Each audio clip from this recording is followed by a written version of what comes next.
안녕하세요. 오늘도 사연살롱을 찾아주셔서 감사합니다. 저는 30대 중반의 여성입니다. 당시 28살이던 저는 3살 연상의 남편과 입사 동기로 만났어요.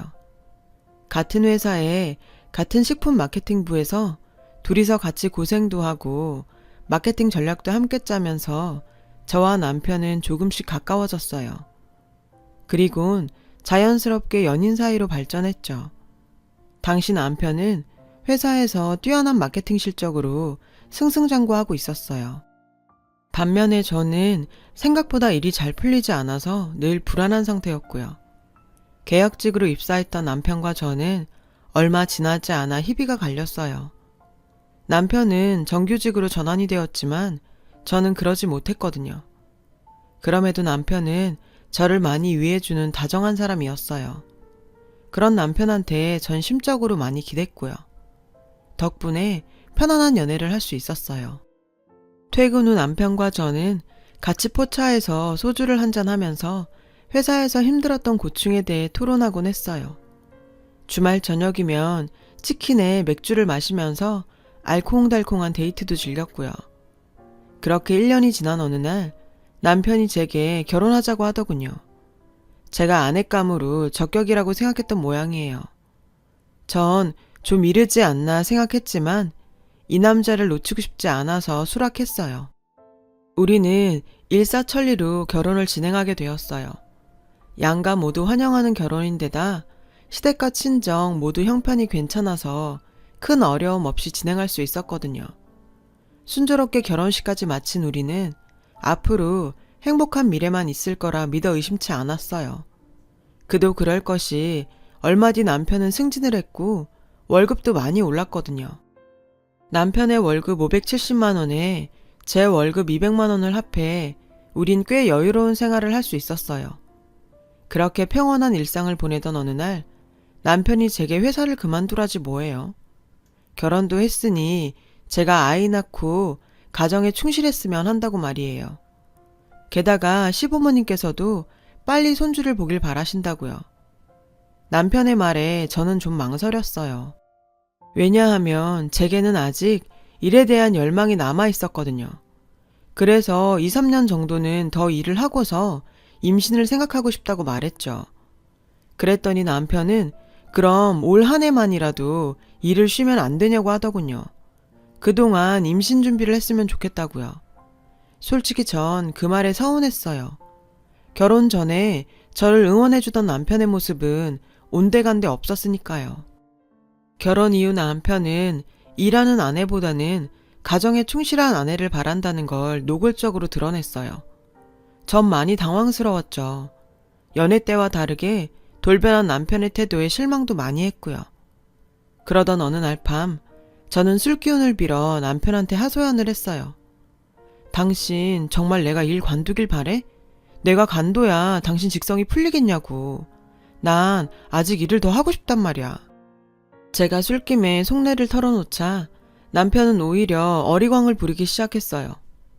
여보, 난 당신을 쏙 빼닮은 예쁜 아이도 보고 싶고 당신이 정성껏 차려준 따뜻한 집밥도 먹고 싶어. 당신도 일하랴, 집안일까지 하랴. 힘들지 않아? 내가 월급 570만 원에서 200만 원 빼고 나머지 370만 원 다 줄게. 그러니까 날 봐서라도 당신 아이 낳고 살림만 했으면 좋겠어. 결국 전 남편의 말에 설득되고 말았어요. 그래서 그날부터 저는 전업주부의 삶에 대해 긍정적으로 생각해 보기로 했죠. 마음을 그렇게 다잡고 보니까 집안일을 하는 것도 그렇고 아이를 키우는 것도 꽤 괜찮을 것 같다는 생각이 들더라고요. 내가 한 음식을 가족들이 맛있게 먹어줄 때 성취감이라든지 아이를 키우면서 얻는 행복감이라든지 그런 것들요. 그렇게 결혼 1주년을 앞두고 저는 일을 관뒀어요. 그리고 남편한테 약속한 대로 매달 370만 원을 받게 되었고요. 남편은 생활비를 제외하고 남은 돈은 제 용돈으로 자유롭게 써도 된다고요. 뭐에 쓰든 간섭하지 않겠다더군요. 많죠. 저도 그렇게 생각했습니다. 그렇게 전 전업주부의 삶을 시작했고 살림을 살아보니 의외의 발견을 하게 됐지 뭐예요. 제가 요리에 꽤 재능이 있다는 거였죠. 게다가 집안일도 적성에 맞아서 무리 없이 잘 해나갔고요. 그런데 생각지도 않은 곳에서 삐걱이게 되었어요. 바로 제 남편 때문이었죠. 전업주부 하라고 그렇게 등 떠밀더니 이젠 시집살이까지 시키지 뭐예요. 시어머니보다 더한 남편살이요. 집안일에 어느 정도 적응이 돼서 다행이다 했는데 사사건건 간섭을 어찌나 해대는지 기왕 살림하기로 한 거 빈틈없이 완벽하게 하라나요? 콩쥐 새엄마보다 매운 남편살이를 시키는데 사람 정말 미치겠더라고요. 자기 옷은 매일 빨고 일일이 탈취제를 뿌려 드라이기로 말리고 침구도 매일 교체하라고 말이에요. 아니, 여기가 인류 호텔이냐고요. 저요, 남편 빨래하느라 아주 허리가 휠 정도였다니까요. 이 인간한테 이런 병적인 결벽증이 있는 줄 알았으면 결혼 안 하는 건데. 그런데 남편의 결벽증은 여기서 끝이 아니었어요.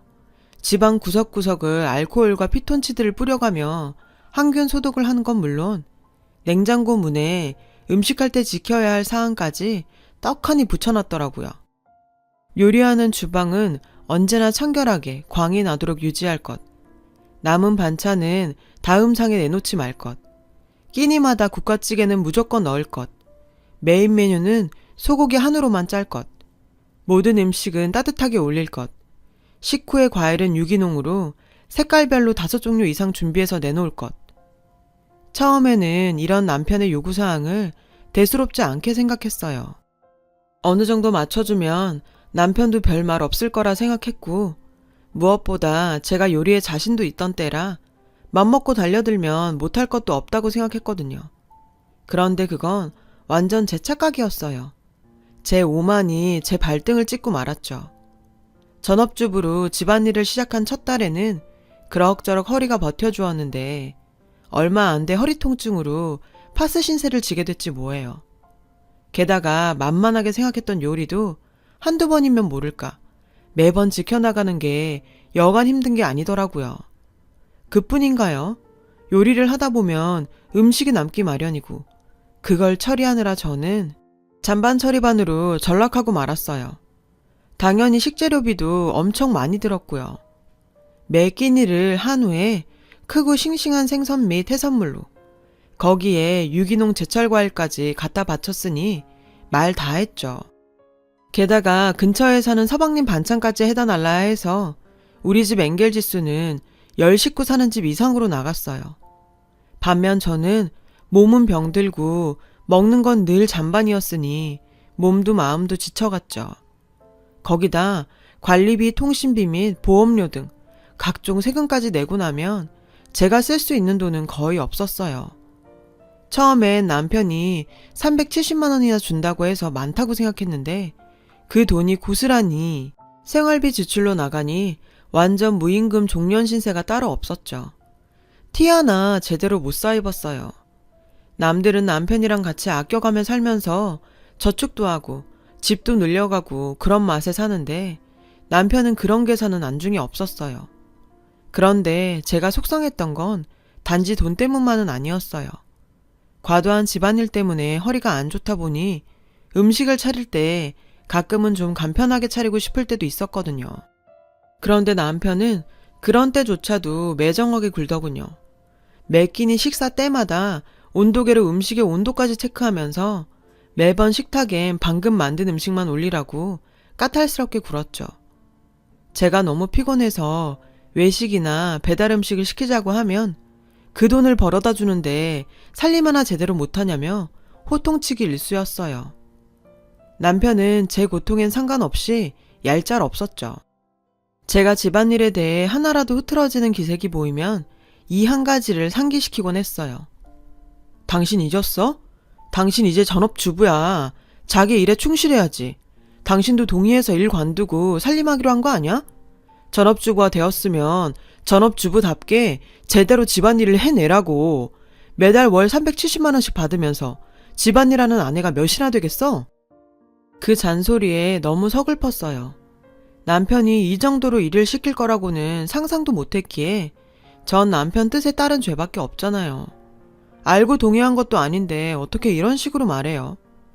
자기가 무리한 요구를 하는 건 생각 않고 내가 약속을 안 지키는 것처럼 말하니 억울하고 분통이 터졌어요. 그러던 어느 날 저는 결국 그동안 참아왔던 서름이 폭발하고 말았어요. 돈 좀 벌어온다고 사람을 이런 식으로 부려도 돼? 사람을 이렇게 희생시켜도 되냐고. 툭 하면 날 놀리면서 품삯받는 종년 취급하는데 가사일도 엄연한 노동이야. 그깟 370? 내 하루 노동량이 얼만 줄이나 알아? 당신이 양심이 있다면 아내한테 이렇게까지 집안일 안 시켜. 내 몸에 진동하는 파스 냄새 자긴 안 나? 난 요즘 하루하루 병들고 죽어간다고. 전 부들부들 떨며 소리쳤어요. 하지만 저의 폭발에도 남편은 되려 큰 소리를 치더군요. 매달 370만 원이나 받으면서 그게 할 소리야? 당신 회사에서 일할 때 월급이 얼마였더라? 한 200은 됐나? 거의 곱절을 받으면서 이 정도도 못하겠다는 거야? 그럼 안 되지. 사람이 양심만 갖고 살아야지. 나가서 길 가는 사람 붙잡고 한번 물어봐. 한 달에 370만 원이나 받는 가정주부가 어디 흔한가? 남들은 애 키우면서도 알뜰살뜰하게 생활해서 남편 옷도 사주고 저축도 하고 그런다는데 당신은 뭐야? 참, 그놈의 370. 결국 전 남편이 뼈 빠지게 벌어오는 돈으로 흥청망청 살림하는 불량주부로 낙인 찍히면서 그날 싸움은 끝이 났어요. 고생은 고생대로 하고도 이런 취급을 받게 되니 전 속에서 천불이 났죠.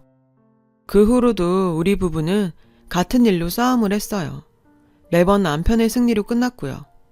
결국 저는 남편을 설득하는 방향으로 전략을 바꿨지만 그것마저 헛수고였죠. 남편은 더욱 거세게 반발했거든요. 이런 날들이 이어지다 보니 언젠가부터 전 자기 검열을 하게 되었죠. 남편이 원하는 대로 내가 가사일을 잘하고 있는지 스스로 체크를 하게 된 거예요. 하나부터 10까지 다 꼼꼼하게 체크를 하면서 남편한테 싫은 소리 듣지 않으려 노력했습니다. 당근 없이 채찍만 들이대는 남편의 태도에 결국 전 넉다운이 되고 말았죠. 전업주부로 나선 지 7개월 만에 저는 포기 선언을 하고 친정에 가버렸어요.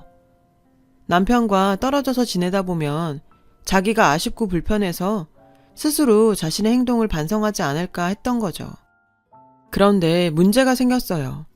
친정에 온 뒤로 생리할 때가 되었는데도 생리를 하지 않더라고요. 첫 딸은 그동안 너무 무리를 해서 그런 거려니 하고 넘어갔죠. 그런데 2달이 지나도 깜깜무소식인 거예요. 결국 저는 임신 테스트기를 샀죠. 그런데 떡하니 2줄이 나오지 뭐예요. 갑작스러운 임신 소식에 난감했어요. 하는 수 없이 남편한테 연락을 했습니다. 남편은 엄청 기뻐하더라고요. 그날 밤 남편은 퇴근하자마자 저희 친정으로 달려왔어요. 그리곤 집으로 가자며 살살 달래더군요. 임신까지 한 마당에 별 수 없어서 저는 남편을 따라 집으로 돌아왔어요.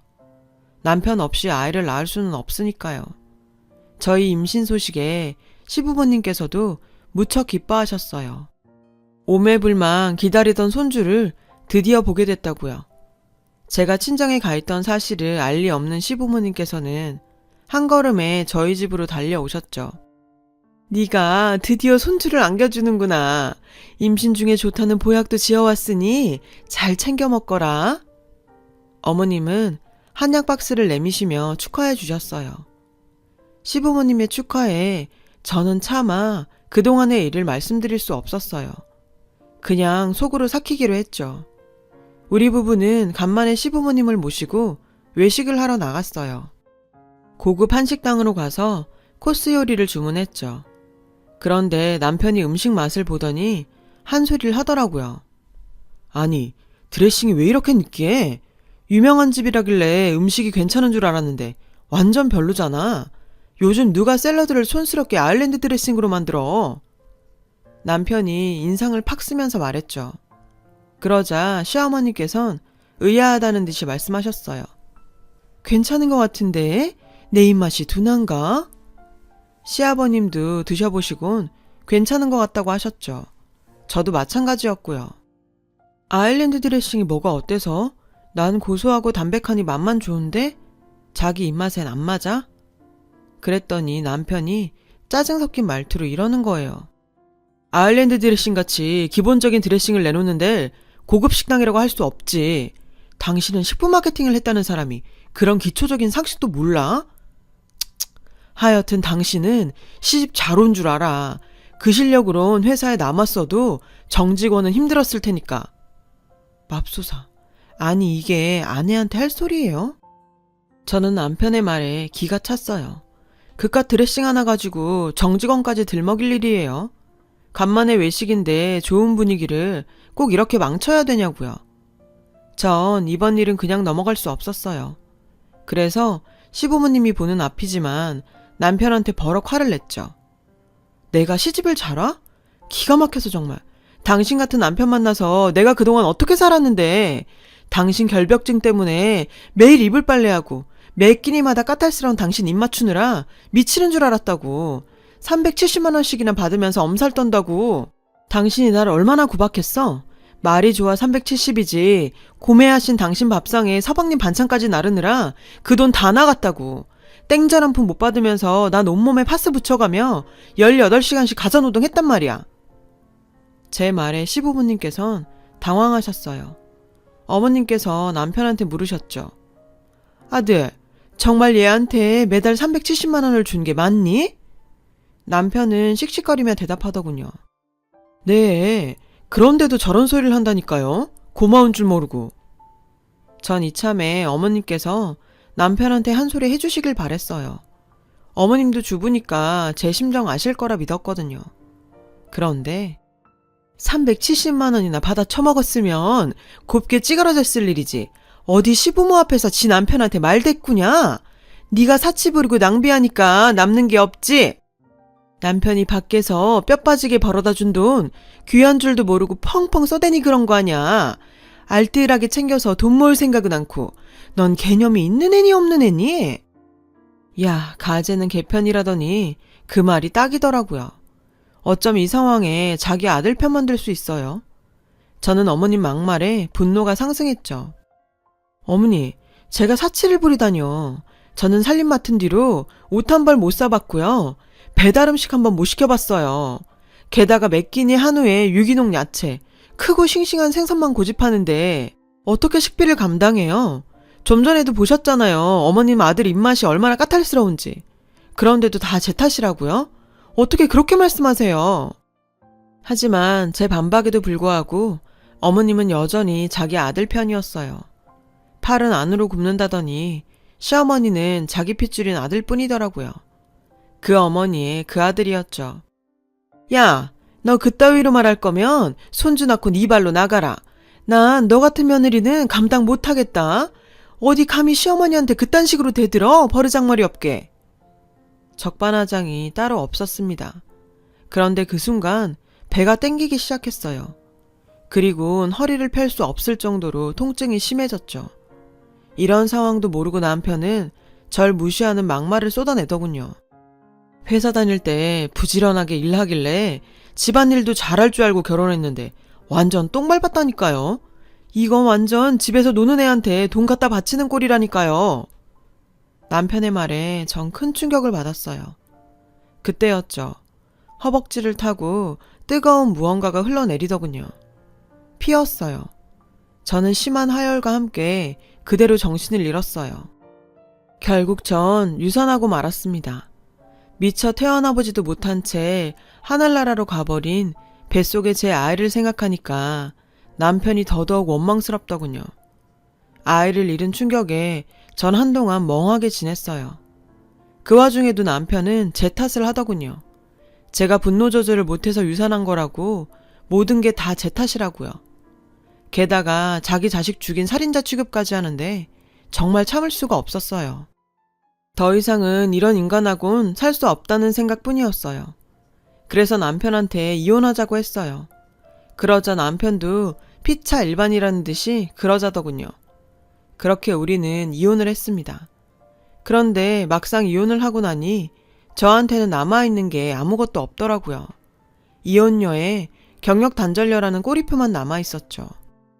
하지만 이대로 무너질 수는 없었어요. 인생을 포기하기엔 전 아직 젊으니까요. 뒤늦게 새로운 일을 찾아 나서는 건 쉽지 않았어요. 여러 곳에 이력서를 냈지만 돌아오는 건 거절뿐이었죠. 그렇게 저는 친정에 머물면서 하루하루 힘들게 지내고 있었어요. 그러던 어느 날이었죠. 전에 알고 지내던 친한 남사친한테 연락이 왔더라고요. 자기한테 괜찮은 식품 사업 아이템이 있어서 사업을 추진 중인데 마케팅 쪽을 맡아줄 사람이 없다며 저보고 같이 일해보지 않겠냐고 했죠. 마케팅이 성공적으로 이루어지면 충분한 보상도 해주겠다고요. 하늘이 내게 준 기회라고 생각했어요. 그래서 그 제안을 받아들이기로 했죠. 신생회사라 아직 체계가 안 잡혀서 일이 고되긴 했어요. 하지만 그만큼 보람도 컸습니다. 처음엔 고전을 했지만 시간이 지나자 서서히 마케팅 성과가 나타나기 시작했어요. 결국 남사친의 회사는 크게 성장하게 됐고 전 거기에 도움이 될 수 있었어요. 친구가 그러더군요. 사업이 폭발적으로 성장하는데 저희 공격적 마케팅 전략이 주요했다고요. 그렇게 대박난 남사친의 사업 덕분에 저는 그에 따른 엄청난 보상을 받았어요. 그렇게 3년 정도 바짝 돈을 모은 끝에 직장인 치곤 꽤 큰 돈을 주게 되었어요. 남사친은 그 돈으로 주식 투자를 해보면 어떻겠냐고 하더군요. 자신도 주식으로 재미 좀 봤다고요. 솔직히 전 걱정이 되더라고요. 제가 잘 모르는 분야고 주식으로 망한 사람들도 많이 봤으니까요. 근데 생각해보니 세상에 안전한 건 없는 것 같더라고요. 제 결혼만 해도 그렇잖아요. 평생 변하지 않을 것 같았던 남편이 그렇게 변해버릴 줄 누가 알았겠어요. 전 아직 젊고 실패해도 다시 일어설 자신이 있으니 해보자 했죠. 결과는 대박이었어요. 제가 투자한 제약회사에서 개발한 백신이 미국 FDA 승인을 받으면서 엄청난 대박을 친 거죠. 덕분에 전 평생 상상도 못 해본 돈을 벌었고요. 남사친은 그 돈으로 다른 주식을 더 사먹으라고 했지만 전 그러긴 싫었어요. 행운이 영원할 수는 없으니까요. 그래서 뭘 할까 고민하다가 조물주 위에 건물주란 말이 떠올라 건물을 사기로 했죠. 그렇게 전 40도 안 된 나이에 건물주로 등극하게 됐어요. 그런데요, 잔치상에 파리가 꼬인다고 제가 건물주가 됐다는 소식을 어디서 들었는지 전 남편이 절 찾아왔지 뭐예요. 소식 들었다며 축하한다고 했지만 그 검은 속내를 제가 모르겠어요. 어떻게 잘 구슬려서 재결합을 해볼까 하는 눈치더라고요. 그래서 한참 얘기를 들어주다가 말을 끊고 한마디 했죠. 자기, 마케팅하는 사람 맞아? 고객의 니즈부터 파악하는 건 기본 아냐? 난 당신이랑 재결합할 생각이 눈꼽만큼도 없는데 당신이 원하는 것만 떠들어대면 어쩌자는 거야? 내가 자선사업가니? 너 같은 걸 데리고 살게. 한 달에 돈 1000도 못 버는 게 어디서 감히 날 탐내? 주제넘게 시리. 가서 냉수 먹고 정신이나 차려. 전 시원하게 한 방 날리곤 사무실로 들어갔어요. 유리창 너머로 보니 전 남편은 애꿎은 쓰레기통을 발로 차며 화풀이를 하다가 경비 아저씨한테 혼나곤 쫓겨나더군요. 아, 정말 간만에 통쾌한 기분이었어요. 전 남편의 초라한 뒷모습을 보니 그런 생각이 들더군요. 만약 그때 내가 전 남편과 헤어지지 않고 계속 살았다면 난 어떻게 됐을까? 모르긴 해도 정신과 치료를 받으며 허송세월을 보내지 않았을까 싶네요. 지금에 와서야 말이지만 그땐 제가 참 바보 같았어요. 이혼하면 당장 어떻게 되는 줄 알고 겁부터 먹었거든요. 말로는 가사일도 노동이라고 당당하게 말하면서도 남편 돈 받고 사는 내 자신을 스스로 하대하고 살았던 것 같아요. 그래서 자존감도 많이 떨어졌었고요. 내 자신이 나를 사랑하고 대우하지 않으면 어디서도 온당한 대접을 받을 수 없다는 걸 짧은 결혼 생활을 통해 알게 됐어요. 그래서 이제는 이전의 실수를 되풀이하지 않으려고 해요. 나를 사랑하며 열심히 일하고 살려고요. 그러다 보면 오늘보다 더 나은 내가 될 수 있을 거라 믿거든요. 여러분, 자신을 좀 더 소중히 생각해 주세요. 제 사연을 들어주셔서 감사드려요. 여러분, 사연 댓글에 응원과 현명한 조언 부탁드려요. 좋아요와 구독은 저에게 큰 힘이 됩니다. 오늘도 좋은 일 가득하세요.